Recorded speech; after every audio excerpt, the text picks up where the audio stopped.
I came home to tire tracks. Not on the driveway. Not near the curb. Across my lawn. Fresh. Deep. Careless. At the center of it sat a silver sedan, parked confidently where grass used to be smooth and green. No note. No hazard lights. No hesitation. Just 4 tires pressed into soil that wasn't hers. I didn't need to ask whose car it was. The HOA president had a habit of parking wherever she thought authority extended. Sidewalks. Corners. Once half a fire lane. Every time someone complained, she waved it off as temporary or necessary. This time, she'd crossed a line that wasn't imaginary. My property line was staked, surveyed, and recorded. The lawn wasn't shared space. It wasn't overflow parking. It wasn't close enough. It was mine. I stood there for a moment, key still in my hand, watching the way the front tires had crushed the grass flat. Mud clung to the treads. She hadn't even tried to avoid the soft spots. I checked my phone. No text. No notice. No emergency alert. Just an HOA email from earlier that morning reminding residents about community standards. I laughed once. Quietly. Then I did what I always do when something feels off. I documented everything. Photos from every angle. Close-ups of the license plate. Wide shots showing the property markers. A short video walking from the sidewalk to the car, uninterrupted, no cuts. Time-stamped. Backed up. Then I waited. An hour passed. Then 2. Neighbors walked by, slowed down, pretended not to stare. One of them shrugged and said, "She'll move it when she's done." I nodded. "She'll move it," I agreed. Eventually, when the HOA president finally appeared, she didn't apologize. She smiled. "Oh, don't worry," she said, waving a hand. "I'll only be a minute." I looked at the lawn, then at her. "I'm not worried," I said. That's when she frowned. Because people like her mistake calm for permission, silence for surrender, and grass for something that grows back without consequence. She turned away, already reaching for her phone, confident the conversation was over. It wasn't. Because this wasn't about parking. It was about assumption. And assumptions, when they sit on the wrong property, have a way of getting very uncomfortable before they're corrected. She didn't come back in a minute. She came back in 40. By then, the sun had shifted and the lawn looked worse, compressed earth darkening where the tires sat, grass bent at sharp angles like it had given up arguing. I stayed inside, watching through the window, not hiding, just not engaging. When she finally stepped out of the neighbor's house, phone still in hand, her expression changed the moment she saw me standing calmly by my fence. "You could have told me you were upset," she said, like this was a misunderstanding between equals. "I wasn't upset," I replied. "I was documenting." That word landed differently. She glanced at the car, then at the small orange survey stake near the curb she'd apparently never noticed before. For the first time, she hesitated. "I'm the HOA president," she said, softer now. "This was temporary." "Temporary doesn't cross property lines," I said. "Authority doesn't either." She sighed, the way people do when they expect compliance and get procedure instead. "Look, let's not make a big thing out of this." I nodded. "Then move the car." She tried. The engine turned over. The wheels spun. The lawn had sunk just enough under the weight to hold the tires in place, and the car lurched without moving. She stopped, tried again, harder this time, and only dug in deeper. Her confidence drained fast. Neighbors paused. Someone took out a phone. Another person murmured something about liability. The moment shifted from casual entitlement to visible discomfort. She stepped out, frustrated. "This is ridiculous." "It is," I agreed. "That's why I didn't escalate." She looked at me. "You called a tow?" "No." "Then what did you do?" "I made sure the situation would require attention." That's when she noticed the notice I'd placed on the windshield, clear, polite, and official-looking. It cited trespass, damage to property, and unauthorized parking, and stated that the vehicle could not be moved until a third party documented the condition of the lawn. Her eyes widened. "You can't do that." "I didn't say I could," I replied. "I said I did." She started dialing. First the HOA attorney, then roadside assistants, then someone else, anyone who might make this go away without acknowledging the mistake. None of them could, because the problem wasn't the car. It was where it sat and what it represented. For years, she'd acted like proximity meant permission, like position meant ownership, like grass was just decoration until someone important needed it. Now, every inch of that lawn mattered. And the longer the car stayed there, the clearer the line became. Quiet justice doesn't rush. It lets gravity and consequences do the work. The tow truck arrived before sunset. Not because I called it, but because she had. The driver walked the perimeter slowly, hands on his hips, eyes tracking the survey stakes, the slope of the lawn, the way the tires had sunk unevenly into the soil. He didn't touch the car, didn't hook anything up. Instead, he asked one question. Do you own this property? I nodded. He turned to her. Then I can't move it without his consent. Her face flushed. I'm the HOA president. He shrugged. That's not ownership. She tried explaining community standards, temporary use, implied authority.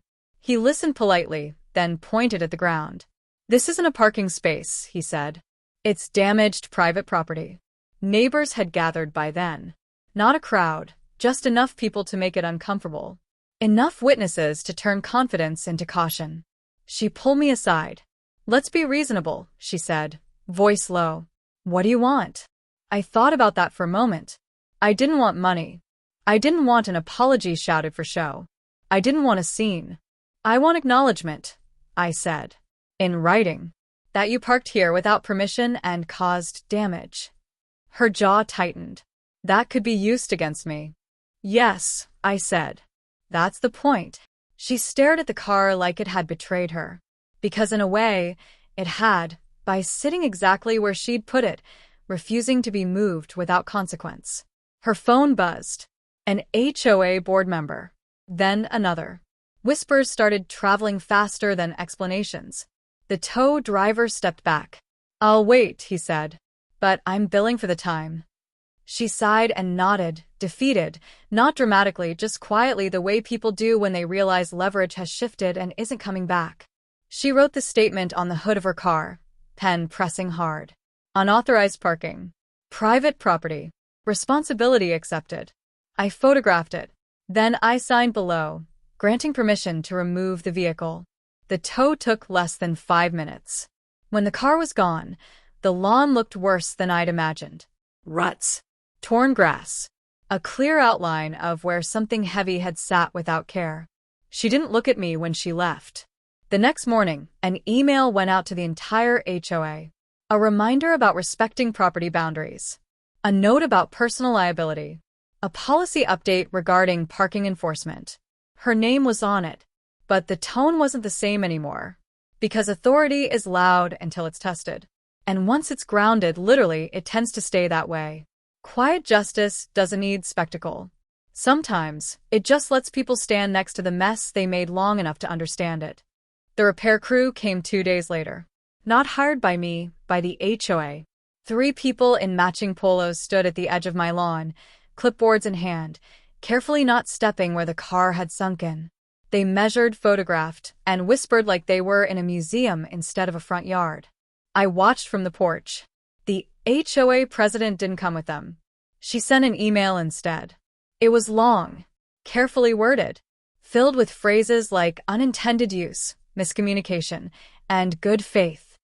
It offered lawn restoration, soil replacement, and reseeding as a courtesy. Not an apology, a courtesy. My lawyer replied with 1 paragraph and 3 attachments. The photos. The statement she'd written. The tow invoice showing time billed due to her refusal to acknowledge ownership. The subject line was simple, property damage confirmation. That changed the tone. By the end of the week, the HOA board scheduled a special meeting. Parking policy was suddenly on the agenda. So was board conduct. So was personal liability of officers. Funny how fast priorities shift. Neighbors started stopping by, not to gossip, but to check in. A few admitted they'd been ticketed for less. One said she'd been warned for parking half a tire on her own grass. Didn't know we could push back, she said. You always could, I replied. You just didn't have to until now. The HOA president resigned the following Monday. No drama. No announcement. Just a quiet update buried in the minutes. An interim president was appointed, and the first thing they did was suspend discretionary enforcement, pending review. Translation: they realized how exposed they were. The lawn was repaired properly. New soil. Fresh sod. It would take time to look the same, but it would recover. Authority, on the other hand, doesn't always bounce back. Because everyone had seen it now, the moment when confidence met a boundary and lost. When a position didn't matter because the paperwork said otherwise. I didn't celebrate. I just went back to using my yard the way it was meant to be used. Untouched. Unassumed. Mine. Quiet justice doesn't escalate. It lets people retreat on their own once they understand exactly where the line is and who gets to draw it. The lawn healed slowly. Grass always does if you give it time and stop driving over it like it belongs to everyone.